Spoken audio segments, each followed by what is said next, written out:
بسم اللہ الرحمن الرحیم۔ اللہ کی چنیدہ اور برگزیدہ ہستیوں انبیاء کرام علیہم السلام کا سلسلہ ہم آپ کے سامنے بیان کر رہے ہیں۔ متعدد انبیاء کرام علیہم السلام کے تذکرے آپ کے سامنے بیان ہو چکے ہیں۔ آج ہم اللہ کے نبی حضرت زکریا علیہ السلام کا ذکر آپ کے سامنے بیان کریں گے۔ آپ علیہ السلام کا ذکر قرآن کریم میں 4 مقامات پر آیا ہے، جن میں سورہ آل عمران، سورہ انعام، سورہ مریم اور سورہ انبیاء شامل ہیں۔ سورہ انعام میں تو صرف آپ کا نام ذکر کیا گیا ہے، جبکہ باقی 3 صورتوں میں مختصر احوال بھی آپ کے بیان کیے گئے ہیں۔ آپ علیہ السلام کے والد ماجد کے نام میں اصحاب سیر کے مختلف اقوال ہیں، ان میں سے کوئی بھی باوثوق نہیں ہے۔ علامہ ابن حجر عسقلانی رحمہ اللہ نے فتح الباری میں اور علامہ ابن کثیر نے اپنی تفسیر اور تاریخ میں ابن عساکر سے وہ تمام اقوال نقل کر دیے ہیں۔ یہ سب کے نزدیک مسلم ہے کہ آپ حضرت سلیمان بن حضرت داؤد علیہ السلام کی اولاد میں سے ہیں۔ آپ حضرت عیسیٰ علیہ السلام کی والدہ حضرت سیدہ مریم سلام اللہ علیہا کی خالو ہیں۔ بشر بن اسحاق نے المبتدا میں نقل کیا ہے کہ حضرت زکریا کی زوجہ محترمہ بی بی عیشا اور حضرت مریم علیہ السلام کی والدہ بی بی حنہ دونوں حقیقی بہنیں تھیں۔ حضرت یحییٰ، حضرت زکریا علیہ السلام اور حضرت عیسیٰ علیہ السلام کا زمانہ ایک ہی تھا۔ جب حضرت زکریا علیہ السلام مبعوث ہوئے تو اس وقت بنی اسرائیل رومیوں کے ماتحت تھے۔ آپ خانہ خدا بیت المقدس کے خادم تھے اور جلیل القدر پیغمبر تھے۔ قرآن کریم نے آپ کو پیغمبروں کی فہرست میں شمار کرتے ہوئے فرمایا وَزَكَرِيَّا وَيَحْيَا وَعِيسَى وَإِلْيَاسَ كُلٌّ مِّنَ الصَّالِحِينَ، اور زکریا اور یحییٰ اور عیسیٰ اور الیاس یہ سب نیکوکاروں میں سے ہیں۔ آپ کی زوجہ مطہرہ بی بی عیشا حضرت ہارون کی اولاد میں سے تھیں۔ تمام انبیاء کرام علیہم السلام، خواہ وہ بادشاہ اور صاحب ثروت اور حکومت ہی کیوں نہ ہوں، اپنی روزی روٹی ہمیشہ ہاتھ کی محنت سے اور کمائی سے حاصل کرتے ہیں اور کسی کے لیے بوجھ نہیں بنتے۔ اس لیے ہر نبی نے جب اپنی امت کو رشد و ہدایت کی تبلیغ کی تو ساتھ ہی یہ اعلان بھی کر دیا وَمَا أَسْأَلُكُمْ عَلَيْهِ من اجر ان اجری الا علی رب العالمین، میں تم سے اس تبلیغ پر کوئی اجرت نہیں مانگتا، میرا اجر تو خدا کے ماں سوا کسی کے پاس نہیں ہے۔ چنانچہ حضرت زکریا علیہ السلام اپنی روزی کے لیے نجاری یعنی بڑھئی کا پیشہ کیا کرتے تھے۔ صحیح مسلم، ابن ماجہ اور مسند امام احمد میں اس بات کی صراحت ہے۔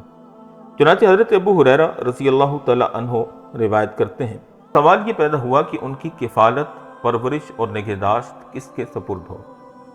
بیت المقدس کے خادموں کے درمیان اس مقبول نظر کے بارے میں اختلاف پیدا ہو گیا۔ بالآخر بات قرآن اندازی اور فال پر آ کر ٹھہری تو قرآن اندازی میں حضرت زکریا علیہ السلام کا نام نکلا اور وہی حضرت مریم کے کفیل قرار پائے جو کئی اعتباروں سے اس کے زیادہ مستحق تھے۔ حضرت زکریا علیہ السلام حضرت مریم کے خالو تھے۔ حضرت مریم کے والد ماجد حضرت عمران بیت المقدس کے امام اور قربانیوں کے محتمم تھے، اس لیے ہر ایک نے بڑے شوق سے حضرت بی بی مریم کے لیے ہاتھ پھیلائے۔ ادھر سے حضرت زکریا نے بھی اپنا ایک حق جتلایا کہ میں رشتہ میں ان کا خالو ہوتا ہوں، اس لیے یہ لڑکی مجھ ہی کو ملنی چاہیے، لیکن اور لوگ راضی نہ ہوئے۔ آخر قرعہ ڈالا گیا اور قرعہ میں سب نے اپنی وہ قلمیں ڈالیں جن سے تورات لکھتے تھے، تو قرعہ حضرت زکریا علیہ السلام کے نام نکلا اور وہی اس سعادت کے حقدار قرار پائے۔ دوسری بعض مفصل روایتوں میں یہ بھی ہے کہ نہر اردن پر جا کر یہ قلمیں ڈالی گئیں اور یہ طے ہوا کہ جس کا قلم پانی کے بہاؤ کے خلاف تیرے گا وہ حضرت مریم کا کفیل ہوگا۔ چنانچہ سب کی قلمیں پانی کے ساتھ بہہ گئیں، صرف حضرت زکریا کا قلم ٹھہر گیا بلکہ الٹا اوپر کی طرف چلنے لگا۔ چنانچہ سورہ آل عمران میں اللہ رب العالمین فرماتے ہیں وَمَا كُنْتَ لَدَيْهِمْ إِذْ يُلْقُونَ أَقْلَامَهُمْ أَيُّهُمْ يَكْفُلُ مَرْيَمَ وَمَا كُنْتَ لَدَيْهِمْ إِذْ يَخْتَصِمُونَ، اور تم ان کے پاس موجود نہ تھے جب وہ اپنے نام پیش کرنے کے لیے قلم ڈال رہے تھے کہ کون مریم کی سرپرستی کرے گا، اور نہ تم اس وقت ان کے پاس موجود تھے جب وہ آپس میں بحث کر رہے تھے۔ ایک تو قرعہ ان کے نام نکلا، دوسرے قریب کی رشتہ داری تھی، پھر یہ خود ان تمام کے سردار اور امام عالم بلکہ نبی تھے، چنانچہ انہی کو حضرت مریم سونپ دی گئیں، جیسا کہ اللہ رب العالمین نے فرمایا وَكَفَّلَهَا زَكَرِيَّا اور زکریا کو ان کا نگران بنا دیا۔ جب حضرت مریم سمجھدار ہو گئیں تو حضرت زکریا نے ان کے لیے ہیکل میں ایک حجرہ مخصوص کر دیا، جہاں دن میں وہ عبادت الہی میں مشغول رہتی اور رات اپنی خالہ کے پاس گزار دیتی۔ جب حضرت زکریا علیہ السلام حضرت مریم کے حجرہ میں داخل ہوتے تو دیکھتے کہ ان کے پاس غیر موسم کے پھل رکھے ہوتے ہیں۔ ایک مرتبہ تعجب سے حضرت زکریا علیہ السلام نے دریافت کیا کہ تمہارے پاس یہ پھل کہاں سے آتے ہیں؟ تو بی بی مریم نے جواب میں کہا کہ یہ خدا کی جانب سے ہیں، اللہ تعالیٰ جس کو چاہتا ہے بے حساب رزق عطا کرتا ہے۔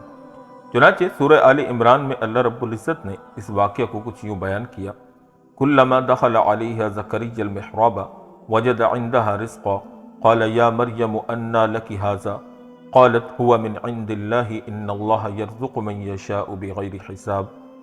جب کبھی زکریا اس کے پاس عبادت گاہ میں آتے تو اس کے پاس رزق موجود پاتے۔ انہوں نے پوچھا کہ اے مریم، یہ سب چیزیں تمہیں کہاں سے ملتی ہیں؟ مریم نے کہا کہ یہ اللہ کے پاس سے آتی ہیں، بے شک جس کو چاہتا ہے بے حساب رزق عطا کر دیتا ہے۔ حضرت زکریا علیہ السلام ہمیشہ نیک اولاد کے لیے اللہ تعالیٰ سے دعا کرتے رہے۔ چنانچہ سورہ انبیاء میں ان کی دعا اللہ نے یوں نقل کی، وَزَكَرِيَّا إِذْ نَادَى رَبَّهُ رَبِّ لَا تَذَرْنِي فَرْدًا وَأَنْتَ خَيْرُ الْوَارِثِينَ۔ اور زکریا کا تذکرہ کیجئے جب انہوں نے اپنے رب کو پکارا کہ اے میرے پروردگار، مجھ کو اکیلا نہ چھوڑ اور تو سب وارثوں سے بہتر وارث ہے۔ حضرت زکریا علیہ السلام کو شوق ہوا اور دل میں خیال گزرا کہ جو خدا بی بی مریم کو بے موسم کے پھل دے سکتا ہے وہ مجھے بھی بے موسم کے یعنی بڑھاپے کے زمانے میں پھل یعنی اولاد عطا کر سکتا ہے۔ تفسیر کشف الرحمن میں ہے کہ اس وقت حضرت زکریا علیہ السلام کی عمر مبارک 99 برس کی تھی اور ان کی زوجہ محترمہ کی عمر 98 برس تھی۔ چنانچہ آپ نے انتہائی تضرع اور زاری کے ساتھ اللہ تعالیٰ کے آگے اپنی التجا پیش کر دی کہ اے میرے پروردگار، میری ہڈیاں بڑھاپے سے کمزور اور ضعیف ہو گئیں، سر بڑھاپے سے سفید ہو گیا، اور اے میرے پروردگار، میں آپ سے کوئی چیز مانگ کر کبھی ناکام نہیں رہا۔ چنانچہ سورہ مریم میں اللہ رب العزت نے اس کو کچھ یوں بیان کیا، قال رب انی وہن العظم منی واشتعل الرأس شیبا ولم اکم بدعائک ربی شقیا وانی خفت الموالی من ورائي وكانت امرأتي عاقرا فهب لي من لدنك وليا يرثني ويرث من آل يعقوب واجعله ربي رضيا۔ زکریا علیہ السلام نے کہا اے میرے رب، میری ہڈیاں کمزور ہو گئی ہیں اور سر کے بالوں میں سفیدی پھیل گئی ہے، اور اے میرے رب، میں آپ سے مانگ کر کبھی محروم نہیں رہا، اور میں اپنے بعد رشتہ داروں کی طرف سے اندیشہ رکھتا ہوں، اور میری بیوی بانجھ ہے، بس مجھ کو اپنے پاس سے ایک وارث عطا کر دیجیے جو میری جگہ لے، اور آل یعقوب کی بھی، اور میرے رب اس کو اپنا پسندیدہ بنا لینا۔ برسوں سے مانگی جانے والی دعا قبول ہو گئی۔ چنانچہ ابھی زکریا علیہ السلام اپنی عبادت میں مشغول ہی تھے کہ اللہ رب العزت کا پیغام لے کر فرشتہ حضرت زکریا کی خدمت میں حاضر ہوا اور فرمایا، فنادته الملائکۃ وهو قائم یصلی فی المحراب ان اللہ یبشرک بیحییٰ مصدقا بکلمۃ من اللہ وسیدا وحصورا ونبیا من الصالحین۔ پھر فرشتوں نے انہیں آواز دی جبکہ وہ کمرے میں کھڑے نماز پڑھ رہے تھے کہ اللہ تمہیں یحییٰ کی خوشخبری دیتے ہیں جو اللہ کے کلمے کی تصدیق کرنے والے ہوں گے اور سردار ہوں گے اور اپنے نفس کو روکنے والے ہوں گے اور نبی ہوں گے نیک لوگوں میں سے۔ اللہ رب العزت نے لڑکے کی بشارت بھی دے دی اور نام بھی خود رکھ دیا اور فرمایا کہ لم نجعل لہ من قبل سمیہ، اس سے پہلے ہم نے کسی کو اس کا ہم نام پیدا نہیں کیا۔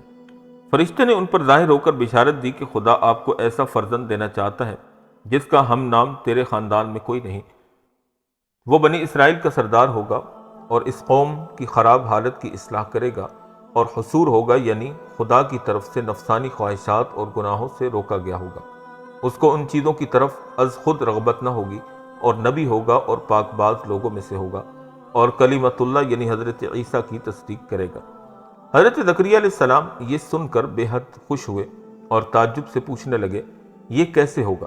یعنی مجھ کو جوانی عطا ہوگی یا میری بیوی کا بانجھ پن کا مرض دور کیا جائے گا؟ فرشتے نے جواب میں کہا کہ حالات کچھ بھی ہوں، آپ کے ہاں بیٹا ضرور پیدا ہوگا، کیونکہ خدا کا فیصلہ اٹل ہے، اور آپ کا خدا کہتا ہے کہ میرے لیے یہ بات آسان ہے، یعنی جو طریقہ بھی چاہوں اختیار کروں۔ کیا میں نے تجھ کو عدم سے وجود میں نہیں لایا؟ اب حضرت زکریا علیہ السلام نے بارگاہ الہی میں عرض کیا کہ خدایا ایسا کوئی نشان عطا فرما کہ جس سے یہ معلوم ہو سکے کہ بشارت نے وجود کی شکل اختیار کر لی ہے۔ اللہ تعالیٰ نے فرمایا کہ علامت یہ ہے کہ جب تم 3 دن تک بات نہ کر سکو اور صرف اشاروں ہی سے اپنا مطلب ادا کرو تو سمجھ لینا کہ بشارت نے اپنا وجود اختیار کر لیا، لیکن ان دنوں میں تم خدا کی تسبیح و تحلیل میں مشغول رہنا۔ چنانچہ جب وہ وقت آ پہنچا تو حضرت زکریا علیہ السلام یاد خداوندی میں اور زیادہ منہمک ہو گئے اور امت کو اشاروں سے یہ حکم دیا کہ وہ زیادہ سے زیادہ خدا کی یاد میں مشغول رہیں، اور یہ اس لیے کہ حضرت یحییٰ علیہ السلام کی ولادت کی بشارت حضرت زکریا علیہ السلام کے لیے بے حد مسرت اور خوشی کا باعث تھی۔ اسی طرح بنی اسرائیل کے لیے بھی کم خوشی کا باعث نہ تھی کہ حضرت زکریا کا ایک صحیح جانشین اور علم و حکمت اور نبوت کا سچا وارث عالم وجود میں آنے والا ہے۔ جب حضرت زکریا علیہ السلام کو اللہ نے بذریعہ فرشتہ اولاد کا مزدہ یعنی خوشخبری سنائی تو اس وقت متعجبانہ انداز میں حضرت زکریا علیہ السلام اور فرشتوں میں جو مکالمہ ہوا، قرآن کریم نے اس کا نقشہ بڑے خوبصورتی کے ساتھ کچھ یوں کھینچا: قال ربی انا یکون لی غلام وکانت امرأتی عاقرا وقد بلغت من الکبر عتیا۔ اس نے کہا، اے میرے رب، میرے یہاں لڑکا کیسے ہوگا جبکہ میری بیوی بانجھ ہے اور میں بڑھاپے کے انتہائی درجے کو پہنچ چکا ہوں۔ فرشتوں نے جواب دیا، قال کذلک قال ربک هو علی حین وقد خلقتک من قبل ولم تک شیئا۔ جواب ملا کہ ایسے ہی ہوا۔ آپ کا رب فرماتا ہے کہ یہ میرے لیے آسان ہے، میں نے اس سے پہلے آپ کو پیدا کیا حالانکہ آپ کچھ بھی نہیں تھے۔ انبیاء علیہم السلام کی جانب سے اس قسم کے سوالات کا یہ مطلب نہیں ہوتا کہ وہ خدا کی قدرت کاملہ کے بارے میں شک کرتے ہیں، بلکہ مقصود یہ ہوتا ہے کہ ان کو یہ بتا دیا جائے تو بہتر ہے کہ قدرت الہی کا یہ کرشمہ کس نوعیت کے ساتھ وجود میں آنے والا ہے۔ حضرت زکریا علیہ السلام کا سوال بھی اسی نوعیت کا تھا۔ اس گفتگو کے بعد حضرت زکریا علیہ السلام نے اللہ تعالیٰ سے علامت کے متعلق سوال کیا تو اللہ رب العزت نے فرمایا، قال رب اجعل لی آیہ قال آیاتک اللہ تکلم الناس ثلاث لیال سویہ۔ زکریا نے کہا، اے میرے رب، میرے لیے کوئی نشانی مقرر کر دیجئے۔ فرمایا کہ آپ کی نشانی یہ ہے کہ آپ 3 شب و روز لوگوں سے بات نہیں کر سکیں گے حالانکہ آپ تندرست رہو گے۔ اور سورہ آل عمران میں اللہ پاک یوں فرماتے ہیں، اللہ تکلم الناس ثلاثۃ ایام الا رمزا۔ تمہارے لیے یہ نشانی ہے کہ تم 3 دن تک سوائے اشارے کے کوئی بات نہ کر سکو گے۔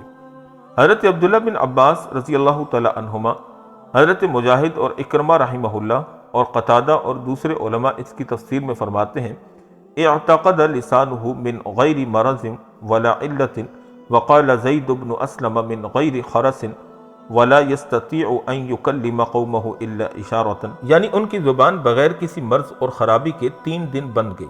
اور زید بن اسلم کہتے ہیں کہ ان کی زبان گونگے پن کے مرض سے پاک رہتے ہوئے 3 دن کے لیے بند ہو گئی تھی اور ان میں یہ قدرت نہیں رہی تھی کہ وہ اپنی قوم سے اشارے کے سوا بول سکے۔ قرآن کریم میں متعدد مقامات پر یہود کی فتنہ سازیوں اور باطل کوششوں کو اللہ رب العزت نے بیان کیا ہے کہ انہوں نے اپنے نبیوں کو بھی قتل کیے بغیر نہ چھوڑا، جیسا کہ قرآن کریم میں اللہ پاک فرماتے ہیں، وَيَقْتُلُونَ النَّبِيِّينَ بِغَيْرِ حَقٍّ، اور وہ پیغمبروں کو ناحق قتل کیا کرتے تھے۔ چنانچہ حضرت زکریا علیہ السلام نے بھی انہی ظالموں کے ہاتھوں شہادت پائی۔ حضرت وہب بن منبہ رحمہ اللہ کی ایک روایت میں ہے کہ یہود نے جب حضرت یحییٰ علیہ السلام کو شہید کر دیا تو حضرت زکریا علیہ السلام کی طرف متوجہ ہوئے کہ ان کو بھی شہید کر دے۔ حضرت زکریا علیہ السلام نے جب یہ دیکھا تو وہ دوڑے تاکہ وہ ان کے ہاتھ نہ آئے۔ اس دوران انہیں ایک درخت دکھائی دیا جس میں ایک بڑا شگاف تھا۔ آپ علیہ السلام اس میں داخل ہو گئے۔ یہودی تعقب کر رہے تھے تو انہوں نے جب دیکھا کہ آپ درخت کے اندر ہیں تو انہوں نے درخت پر آرا چلا دیا۔